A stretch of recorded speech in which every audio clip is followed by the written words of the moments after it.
The desert wind carried dust and desperation through the narrow alley behind Redemption's only saloon. Sarah Mitchell pressed her back against the weathered wooden planks, her fingers clutching the last thing of value she owned, her mother's silver locket. 3 days without food had left her hollow, dizzy. The bruises on her wrists, purple-green reminders of her escape from Edmund Blackwood's ranch 2 weeks ago, still ached when she moved too quickly. She'd run the night he'd told her their wedding was in 3 days, whether she agreed or not. Her father had sold her like cattle to pay his gambling debts. Edmund Blackwood owned half of Colorado territory, and what he wanted, he took.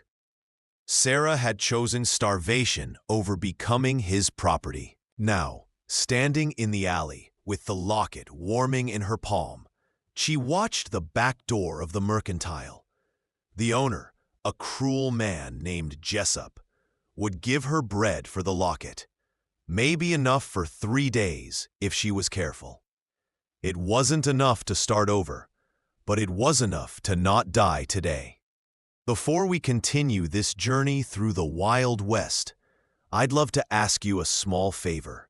If you're enjoying this story, please take a moment to subscribe to the channel and leave a like on this video. It truly means the world to us and motivates us to bring you more quality content like this. Your support helps keep these stories coming. Thank you so much. The door swung open before she could knock, but it wasn't Jessup who filled the doorframe. A man stood there, tall and broad-shouldered, with the kind of presence that made the air feel different. He was maybe 32, 33, with sun-darkened skin and eyes the color of winter storms, gray with flecks of blue that seemed to see everything. Dark hair touched his collar, and a scar cut through his left eyebrow, giving him a dangerous look, softened only by the gentleness in his expression as he took her in. He wore a rancher's clothes, worn denim, a dark shirt rolled to his elbows, boots that had seen 1,000 miles. A gun belt hung at his hip, but his hands were empty, calloused, strong. "Ma'am," he said, his voice like gravel and honey, "you look like you're carrying the weight of the whole territory." Sarah straightened, trying to summon dignity she no longer felt. "I need to speak with Mr. Jessup." "Jessup's not here." The man stepped fully into the alley, letting the door close behind him. "Name's Jacob Brennan. I own the Three Rivers Ranch, north of here." His eyes moved to her wrists, the bruises impossible to hide. His jaw tightened. "Who did that to you?" "That's not your concern." She held up the locket, hand trembling despite her best efforts. "I need food. This locket is real silver. It should be worth—" "Put that away." "Excuse me?" Jacob moved closer, not threatening, but deliberate.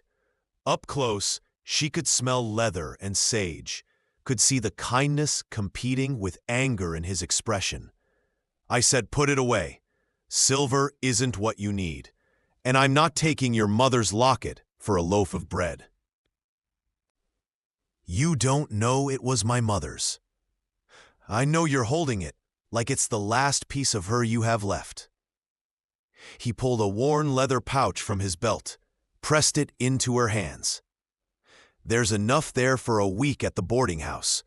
Mrs. Chen serves 3 meals a day. Tell her Jacob sent you." Sarah stared at the pouch, then at him. "Why?" "Because you're asking for help, and I have help to give." He tilted his head toward the main street. "Come on, let's get you fed before you fall over." "I don't accept charity."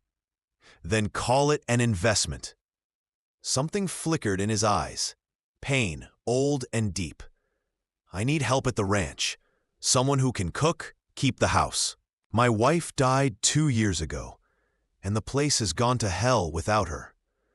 You work off the debt if that sits better with your pride. Sarah wanted to argue, wanted to refuse, but her stomach twisted with hunger, and her legs felt like they might give out. Why would you trust a stranger? Jacob's smile was sad, knowing. Because I remember what it's like to have nowhere else to turn. And because something tells me you'd rather die than ask for what you need. He offered his arm. Let's prove you don't have to. She took it. The Three Rivers Ranch stretched across a valley where three creeks converged, creating a paradise of green in the midst of Colorado's golden prairie. The house was sturdy, log and stone, with a wide porch that overlooked corrals and pastures where horses grazed in the late afternoon sun. But inside, Jacob hadn't lied. Dust covered every surface, dishes piled in the dry sink. The curtains hung limp and gray with neglect. I know it's bad, Jacob said, scratching the back of his neck with an embarrassed grimace. I kept meaning to hire help, but you've been too busy surviving to think about living. Sarah finished softly. She set down her small bag. Everything she owned in the world fit in a cloth sack, and rolled up her sleeves.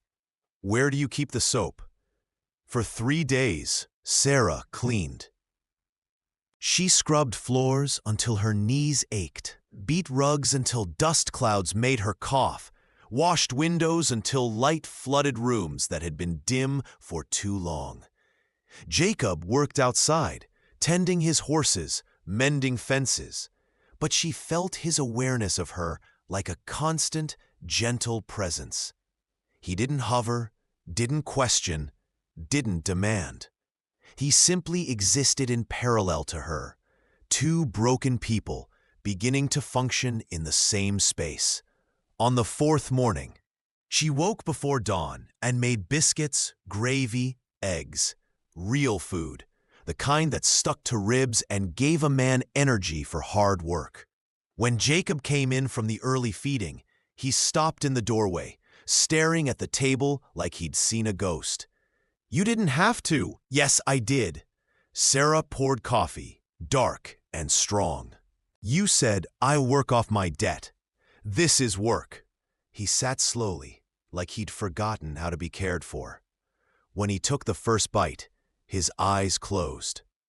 God, I forgot what real food tastes like. They ate in comfortable silence. Outside, the sun painted the mountains pink and gold. A hawk circled over the valley, hunting. Tell me something, Jacob said finally, setting down his fork. Are you running from the law or from a man? Sarah's coffee cup paused halfway to her lips. What makes you think I'm running? He backed up, studying her with those storm-gray eyes that seemed to understand too much.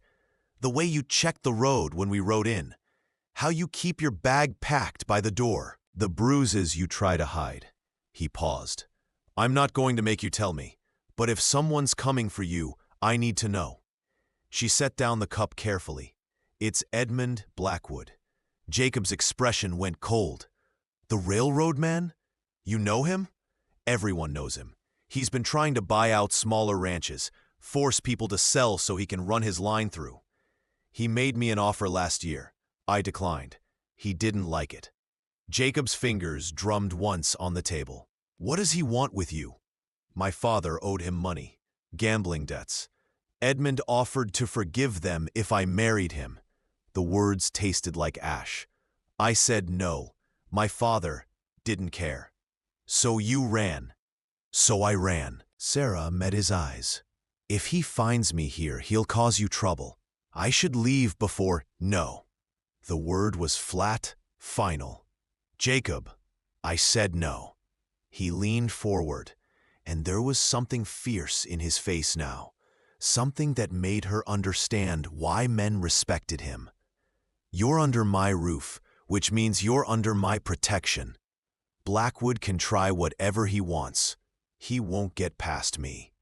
You don't know what he's capable of. and he doesn't know what I'm capable of. Jacob's voice softened.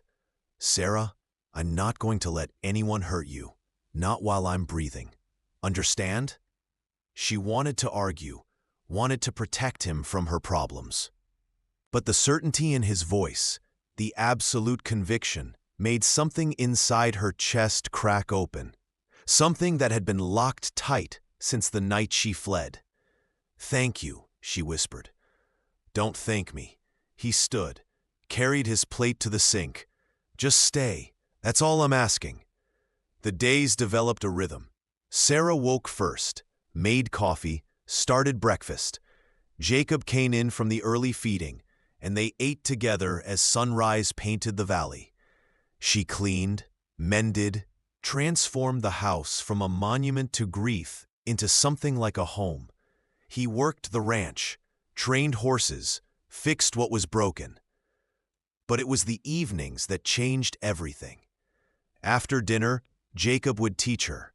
First, how to ride, really ride, not just perch on a horse's back and hope for the best. He was patient, his hands steady on her waist as he lifted her into the saddle. His voice calm as he explained balance and pressure and trust. "A horse knows if you're afraid," he said one evening, walking beside her as she guided his gentlest mare around the corral. "But fear's not a failure. It's information. You feel it, acknowledge it, then decide what to do with it." "Is that how you live?" Sarah asked. "It's how I survived." He looked up at her, and something passed between them. Recognition, maybe. Two people who understood what it meant to be afraid and keep moving anyway. "You're doing good. Natural seat. You're a decent teacher. I'm motivated." The words were light, but his eyes weren't. Later, he taught her to shoot. "I don't want to kill anyone," Sarah protested as he pressed the revolver into her hands. "Neither do I." Jacob stood behind her, his chest against her back, his arms guiding hers into position. "But if someone comes at you meaning harm, you need to be able to defend yourself. I won't always be there." His breath was warm on her neck. His hands covered hers, steady and sure. Sarah's heart hammered, and it wasn't entirely from fear of the gun. "See that can on the fence post?" His voice was low, intimate. "Focus on it. Breathe. Squeeze the trigger. Don't pull." She fired. The can flew backward. "Good," Jacob murmured. Again. She hit 5 out of 6. When she lowered the gun, turning in the circle of his arms, their faces were inches apart. His eyes dropped to her mouth, then back up. She saw hunger there, and restraint, and something that looked like pain. "Jacob," he stepped back. "You did well. Practice tomorrow." He walked away, leaving her standing in the dust with a smoking gun and a heart that wouldn't slow down. The nightmares came a week later. Sarah woke screaming, tangled in sheets, trapped in memories of Edmund's hands on her wrists, his voice, promising that she'd never escape, that she belonged to him, like his horses and his land and his railroad.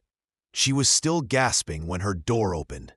Jacob stood there in just his pants, suspenders hanging, concern etched in every line of his face. "Sarah, I'm sorry. I didn't mean to wake you." "To hell with that." He crossed the room, sat on the edge of her bed without touching her. "Was it him?" She nodded, wrapping her arms around herself. "Tell me, why?" "Because fear loses power when you give it voice." Jacob's hands rested on his knees, patient. "And because I wake up screaming too sometimes. My wife, Anna, she died of fever. I couldn't save her. I held her hand and felt her slip away, and there wasn't a damn thing I could do about it." His voice cracked. "So I understand nightmares. Sarah's chest ached. "I'm sorry." "Don't be. Just talk to me." So she did. She told him about Edmund's cold eyes, about her father choosing money over his daughter, about the terror of running with nothing but hope and desperation. She told him about feeling worthless, used, like an object to be bought and sold. Jacob listened without interrupting. When she finished, he was quiet for a long moment. "You know what I see when I look at you?" he said finally. "What?" "A woman worth saving. Not because you need saving. You did that yourself when you ran. But because you deserve a life where you're not afraid, where you're valued for who you are, not what someone can take from you." He met her eyes. "You're not property, Sarah. You're a person, and you're stronger than you know." Tears spilled down her cheeks. Jacob reached out slowly, giving her time to pull away. When she didn't, he brushed them away with his thumb, gentle as prayer. "Go slow," she whispered. "It hurts." "I know." His hand cupped her face. "I'll die before I hurt you. You believe that?" "Yes." "Then trust me. You're safe here. I promise." She did something then that she'd sworn she'd never do. She leaned forward and rested her forehead against his chest. His arms came around her, careful, protective. His heart beat steady beneath her ear. "Together," he murmured into her hair, "you're not alone anymore." Spring gave way to summer. The valley bloomed wild with columbine and Indian paintbrush. Jacob's horses fattened on good grass. The ranch prospered, and Sarah fell in love. It happened in small moments. The way Jacob left wildflowers on the kitchen table after his morning ride. How he listened when she talked about her dreams. A garden, maybe, or learning to read better. The way he never made her feel small or stupid or less than. The way he looked at her when he thought she wasn't watching, like she was something precious and terrifying all at once. But he never touched her beyond what was necessary, never pushed, never demanded. He was holding himself back, and she didn't understand why, until the day she found him in the barn, standing in front of a trunk. "Jacob?" He startled, guilt flashing across his face. "Sorry, I was just—" He gestured helplessly at the open trunk. Inside, carefully folded, was a woman's wedding dress. Yellow with age, but beautiful. "Anna's," Sarah said softly. "Yeah." He closed the trunk gently. "I kept meaning to donate it, but—" He rubbed his face. "I promised her I'd never love anyone else. Standing over her grave, I swore it. And I meant it, Sarah. I really did." Her heart sank. "I understand." "Do you?" He turned to face her, and there was anguish in his eyes. "Because I'm breaking that promise every damn day. Every time you smile, every time you laugh, every time you exist in my space, I'm breaking it. And I feel guilty as hell, but I can't stop." Sarah's breath caught. "Jacob, I'm in love with you." The words burst out of him like a confession. "And I know I have no right to feel this way, that I'm probably too old and too broken and carrying too much past." She kissed him. It was clumsy, desperate, perfect. His hands came up to frame her face, and he kissed her back like a drowning man finding air. When they broke apart, both breathing hard, Sarah touched her forehead to his. "I love you too," she whispered. "And I don't think Anna would want you to be alone forever. I think she'd want you to be happy." "How do you know?" "Because if I loved someone the way you loved her, I'd want them to live, really live, not just survive." She pulled back to look at him. "So don't feel guilty. Feel grateful that you got to love her." and feel brave enough to love again. Jacob's laugh was half-sob. When did you get so wise? When I met a rancher who taught me that strength isn't about never being afraid. It's about being afraid and living anyway. He kissed her again, slower this time, deeper. His hands slid to her waist, pulling her closer. She melted against him, feeling safe and desired and chosen. Sarah, he murmured against her mouth, I need you to understand something.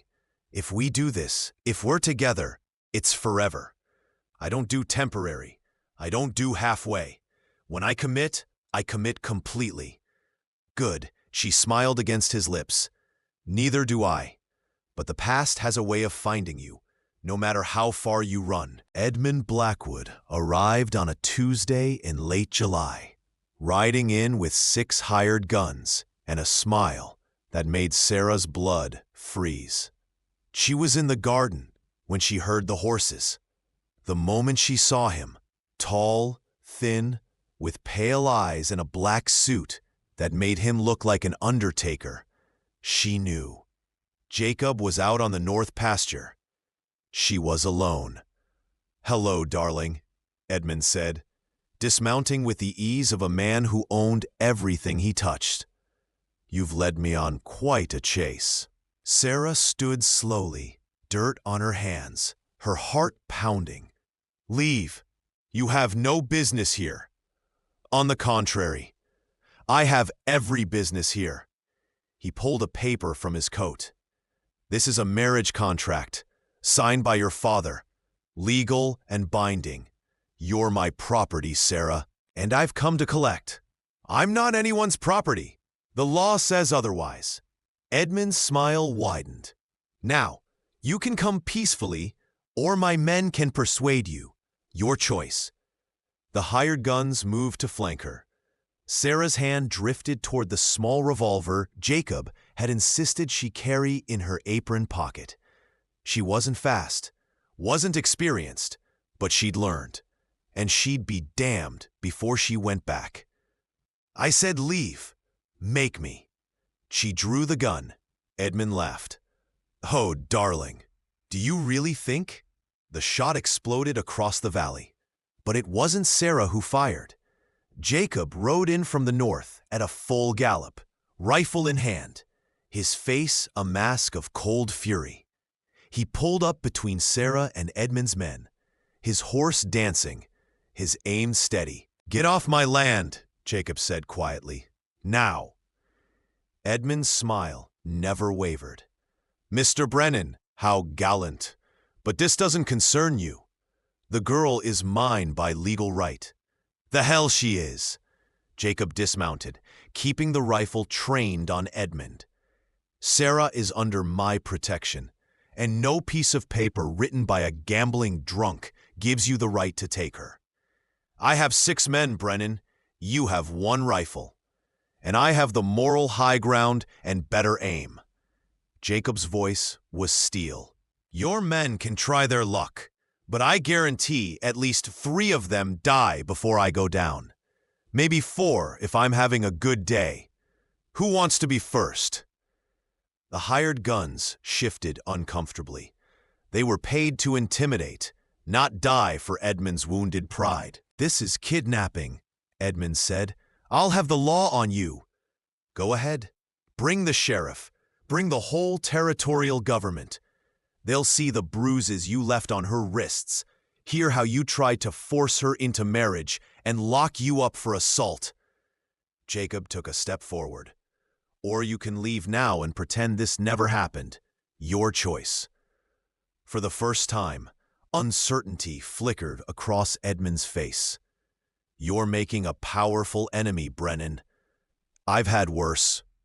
The standoff stretched like wire about to snap. Then Edmund smiled. Thin, cold, cruel. Fine, keep her. But you should know, Brennan, the railroad's coming through this valley, whether you like it or not. I'll buy every ranch around you. I'll divert the water supply. I'll make your life so miserable you'll beg me to take her off your hands. He remounted. Enjoy your little paradise while it lasts. He rode away, his men following. But Sarah saw the promise in his eyes. This wasn't over. When the dust settled, Jacob lowered the rifle. His hands were shaking. Jacob! He turned and pulled her against him, fierce and desperate. Are you hurt? Did he touch you? No. You got here in time. She buried her face in his chest. But he meant it. About the railroad. About making trouble. Let him try. Jacob pulled back enough to look at her. Sarah, I meant what I said. You're mine to protect now. And I don't give up what's mine. Yours? She raised an eyebrow despite her fear. If you'll have me. He dropped to one knee right there in the dirt, still holding her hands. I don't have a ring yet. I don't have pretty words. But I have a heart that beats for you, a home that needs you, and a life that's only worth living if you're in it. Marry me. Not because you need protection. Not because you owe me a debt. Marry me because I love you and you love me, and together we're stronger than anything that comes at us. Tears streamed down Sarah's face. Yes. God, help us. Yes. He stood and kissed her like the world was ending, like she was air and water and the only thing keeping him alive. When they broke apart, both of them were crying. Together, he whispered. Together, she agreed. They married a week later in the small church in Redemption, with Mrs. Chen and half the town as witnesses.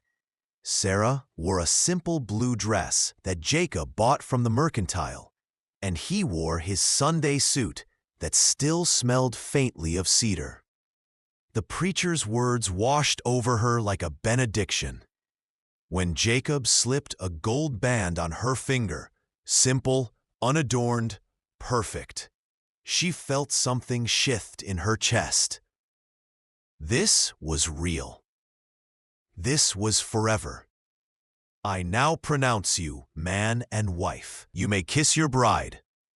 Jacob cradled her face and kissed her soft and slow, the promise of all the days to come.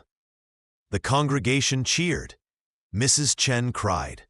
Someone threw rice. And Sarah felt for the first time in her life like she belonged. But Edmund wasn't finished. 2 months later, in the dead of night, fire erupted in the north pasture. Jacob woke to smoke and the screaming of horses.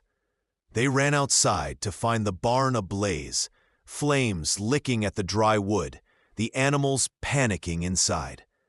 The horses! Sarah screamed. Stay back! Jacob was already running, throwing open the barn doors, leading the terrified animals out one by one. Smoke billowed black and choking. A beam cracked overhead. Sarah saw it fall. Jacob! She ran in without thinking, just as the beam crashed down where he'd been standing. He dove aside, but embers caught his shirt, and suddenly he was on fire. Sarah tackled him, rolling them both in the dirt, smothering the flames with her own body. The barn collapsed in a shower of sparks and thunder. When the smoke cleared, Jacob lay on his back, breathing hard. His shirt scorched, burns angry red on his arms and shoulder. Sarah knelt over him, her own hands blistered from the heat, ash in her hair. Are you insane? Jacob gasped. Probably. She laughed through tears. But you're alive. He pulled her down and kissed her fiercely. Don't ever do that again. Then don't almost die. They clung to each other in the ruins of the barn, bruised and burned, but alive. In the distance, hoofbeats faded. Edmund's men, no doubt, fleeing the scene. He's not going to stop, Sarah said. I know. Jacob struggled to sit up, wincing at the pain. Which is why I'm done playing defense. What do you mean? His eyes were hard. I'm going to end this, once and for all. The showdown came a week later in Redemption's main street. Jacob rode in at noon, Sarah at his side despite his protests. The town emptied, people watching from windows and doorways. Edmund stood in front of the saloon, flanked by his hired guns, that same cold smile on his face. "Brennan, come to surrender. Come to give you a choice." Jacob dismounted, helped Sarah down. "Leave this territory. Forget the railroad through my valley. Forget Sarah. Walk away and live. Or we settle this the old way." Edmund's smile widened. "A duel? How romantic. But there's 6 of us and 1 of you." "2 of us," Sarah said, drawing her revolver. Her hand was steady. Jacob glanced at her, pride and terror warring in his expression. Then he nodded. "2 of us." The hired guns shifted. One of them, a young kid, barely 20, swallowed hard. "Mr. Blackwood, I don't shoot women." "Then you're fired." Edmund drew his own gun. "Anyone else want to develop a conscience?" 2 more men stepped back, hands raised. That left Edmund and 3 others. "Still 4-2, Edmund said. "Not good odds, Brennan." "Good enough." The street went silent. A tumbleweed rolled past. Somewhere, a baby cried. Then everything exploded at once. Jacob was faster than Sarah had ever seen, his gun clearing leather in a blur. His first shot took Edmund in the shoulder, spinning him. His second dropped the man to Edmund's right. Sarah fired at the one lunging for her, hitting him in the leg. He went down screaming.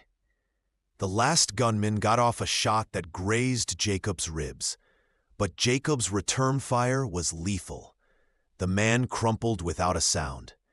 Edmund lay in the dust, clutching his shoulder, his pale eyes wide with shock. "You shot me. You tried to burn my home." Jacob walked forward, kicked Edmund's gun away. "Tried to take my wife, tried to ruin my life." He crouched down, voice soft and deadly. "You made a mistake, Blackwood. You assumed I was civilized. But I'm a rancher in the Colorado Territory, and out here, we handle our own justice." "You can't kill me," Edmund gasped. "It's murder." "Self-defense. You attacked my property, terrorized my wife. Any jury will side with me." Jacob stood. "But I'm not going to kill you. I'm going to do something worse. I'm going to let you live with the fact that you lost. That a nobody rancher and a runaway bride beat you. That you're not nearly as powerful as you thought." He nodded to the sheriff, who'd been watching from the jail. "He's all yours, Sheriff." "Pleasure, Jacob." The sheriff hauled Edmund to his feet. "Arson, attempted murder, kidnapping. You're looking at 20 years, Blackwood." As they dragged Edmund away, Sarah ran to Jacob. "You're bleeding."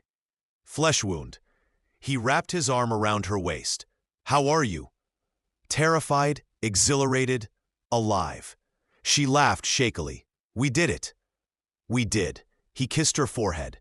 "Together." Epilogue. 1 year later.